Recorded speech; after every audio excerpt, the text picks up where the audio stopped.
খারাপ লাগে না? অস্থির লাগে, কি করবো বুঝি না, তখন আমরা কি করি, এদিক সেদিক ছোটাছুটি করি। এই জিনিসগুলো যখন হবে বা কার উপর যখন রাগ উঠবে তখন আমরা কি করবো? তো কালকে আমি একটু স্কুলে প্রোগ্রাম করতে গিয়েছিলাম, তোমাদের মধ্যে বাচ্চারা ছিল, তো ওরা আমাকে বলেছে ওদের যখন রাগ উঠে ওরা হচ্ছে 50 থেকে 1 পর্যন্ত উল্টা করে, বুঝছো? 50, 49, 48, ওরা আমার তোমার উপরে খুব রাগ উঠছে, এখন আমি কি করবো? ওরা হচ্ছে 50, 48, 47 এরকম করে করে 1 পর্যন্ত গোনার পরে কি হয়, তাদের রাগটা কমে যায়।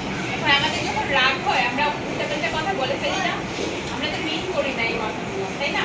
তো এই যে আমাদের মনের একটু খারাপ করছে, তোমাদের বাচ্চাদের মধ্যে যে তোমরা ফ্রেন্ডদের মধ্যে অনেক ঝগড়াঝাটি হয় না, তখন কি করবা? বাজে কথা বলবো না, আমরা 50 থেকে 1 পর্যন্ত উল্টা গোনা শুরু করবো। হ্যাঁ, এইটা ছাড়া আরেকটা ট্রিক আছে। তোমাদের সবার কাছে খাতা কলম থাকে না?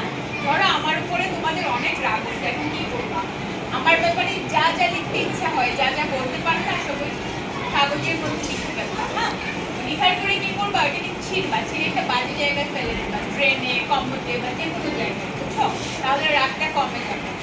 তোমরা ছোটবেলা থেকে যদি রাগ নিয়ন্ত্রণ করে শিখে যাও তখন কি হবে? দেখা যাবে যে কারোর সাথে ঝামেলা হবে না। তোমরা যখন আরেকটু বড় হবা, যেমন এই ভাইয়াটার মতো যখন আরেকটু বড় হবা, ইউনিভার্সিটিতে যাবা, আরো বেশি পড়াশোনা করবা, তখন কিন্তু এই জিনিসগুলো তোমাদের খুব কাজে লাগবে।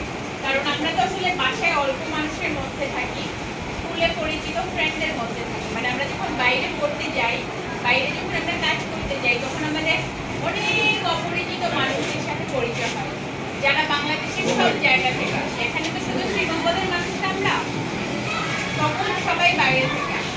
তখন কি হয়, আমাদের এগুলো জানতে হবে যে আমরা কেমনে রাগটাকে কমাবো। দুনিয়াতে যদি তুমি রাগটা কমাতে পারো, মন খারাপ যদি কন্ট্রোল করে ফেলতে পারো, তাহলে কি হবে? আমাদের বেশিরভাগ সমস্যাই কিন্তু সমাধান হয়। কাহিনী শুনি, দেখা যায় ছেলেরা এই ব্যাড টাচগুলো করে। হ্যাঁ, হাসবে না কেউ, সিরিয়াস একটু। বাসায় কোনো মানুষ বেড়াতে আসলে হয়তো ওদের সাথে থাকছে ওদের মামা চাচা এরকম অনেকে থাকে না, বড় মানুষ ছোট বাচ্চাদেরকে ওরা বিভিন্নভাবে বাজেভাবে স্পর্শ করে।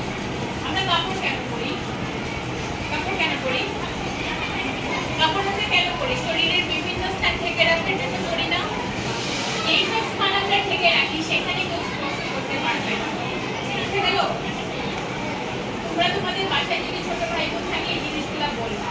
মেয়েদেরকেও কিন্তু বিভিন্ন মানুষ এই ধরনের হয়রানি করে, এবং মেয়েরা মেয়েদেরকে করে, শুধুমাত্র যে ছেলেরা মেয়েদের করে ব্যাপারটা এরকম। আর ছেলেদেরকেও ছেলেরাই করে। এই ধরনের অনেক এভিডেন্স বা স্ট্যাটিস্টিক্স আছে, অনেক ঘটনা আছে। আমি এগুলো নিয়ে কাজ করি, তো বাচ্চাদের অনেক প্যারেন্টসরা মানে মা বাবারা আসে যে তার বাচ্চা আত্মীয় স্বজন দেখতে ভয় পায়। কেন ভয় পায়? কারণ তার বাসায় কোনো আত্মীয় স্বজন আসছিল, ছেলেটাকে বা মেয়েটাকে বাজেভাবে স্পর্শ করেছে। তো আমরা খারাপ স্পর্শ কি বুঝবো না? কেউ যদি আমাদেরকে বাজেভাবে